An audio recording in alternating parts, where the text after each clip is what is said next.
வணக்கம் ஃப்ரெண்ட்ஸ், நம்ம ஆலிநாள் சுச்சாட் யூடியூப் சேனலுக்கு உங்களை அன்போடு வரவேற்கிறேன். இந்த வீடியோவில் குடும்ப நண்பர் ஒருத்தவங்க வீட்டுக்கு போயிருந்தப்போ பேசின விஷயங்களை பற்றி பார்க்கலாம். தாத்தாவோட நெருங்கிய நண்பர் அவர். பேர் அருணாச்சலம். ஆனால் நாங்கள் அவரை தமிழ் தாத்தான்னு தான் கூப்பிடுவோம். காரணம், அவர் தமிழ் வாத்தியாராக வேலை பார்த்து ரிட்டையர் ஆனவர்.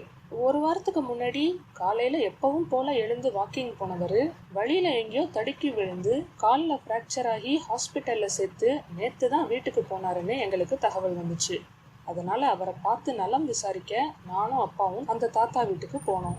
அங்கே அவர் மனைவியும் மருமகளும் எங்களை வரவேற்று உபசரித்தாங்க.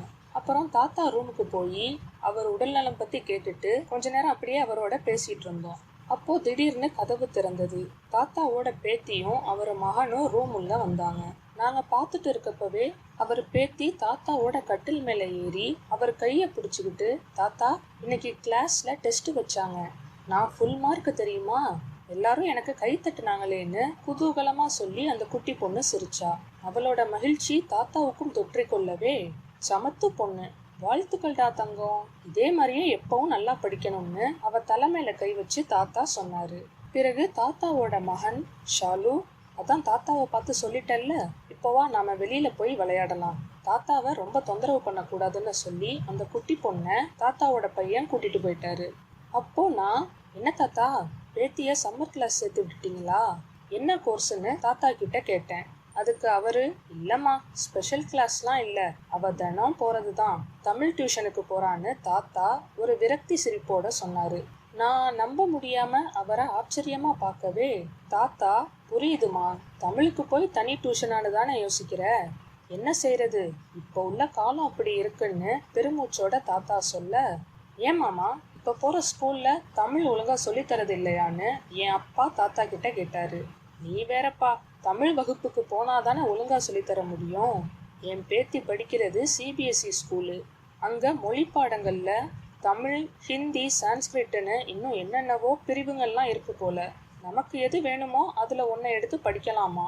என் மகனும் மருமகளும் பேத்திக்கு விருப்ப பாடமா ஹிந்தின்னு சொல்லி அதில் சேர்த்து விட்டுட்டாங்க. என் மகனை கூப்பிட்டு நான் இதை பற்றி கேட்டப்போ, எக்ஸ்ட்ராவா ஒரு மொழி கற்று வச்சுக்கிறதுல என்னப்பா தப்பு, அதுவும் இப்போ உள்ள காலகட்டத்தில் ஹிந்தி தெரிஞ்சு வச்சுக்கிறது எவ்வளோ முக்கியமாக இருக்கு, உங்களுக்கு இதெல்லாம் தெரியாதுன்னு சொன்னான். நல்லதுடா, தாராளமாக ஹிந்தி படிக்கட்டும், எங்கோ ஒரு மூலையில் பேசுகிற ஏதோ ஒரு பாஷையெல்லாம் உன் பொண்ணு கற்றுப்பா, ஆனால் அவள் பிறந்த இந்த மண்ணில் அவளோட தாய்மொழியான தமிழ் தெரியாமல் படிக்காமல் போயிட்டோமேன்னு நாளைக்கு அவள் தலை குனிஞ்சு நிற்பா, அப்போ நீ அதை பார்த்து சந்தோஷப்படுன்னு சொல்லிட்டு நான் கோபமாக வெளியே போயிட்டேன். அன்னையோட என் மனைவியை தவிர நான் யாருக்கிட்டையும் வீட்டில் பேசுறதில்ல. அப்படியே ஒரு மாதம் போயிடுச்சு.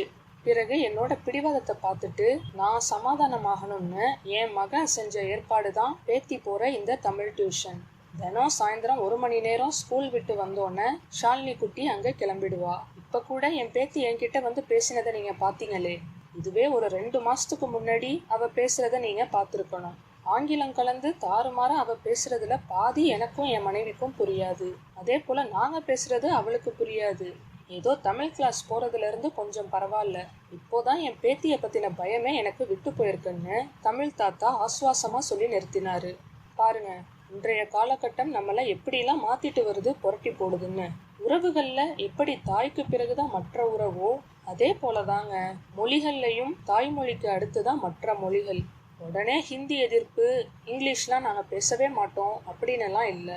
முதல்ல நம்ம தாய்மொழியை நல்லா கற்று தெரிஞ்சுக்கணும், அதுக்கப்புறம் மற்ற மொழிகள் எவ்வளோ வேணால் நீங்கள் கற்றுக்கலாம், பேசலாம், தப்பே இல்லை.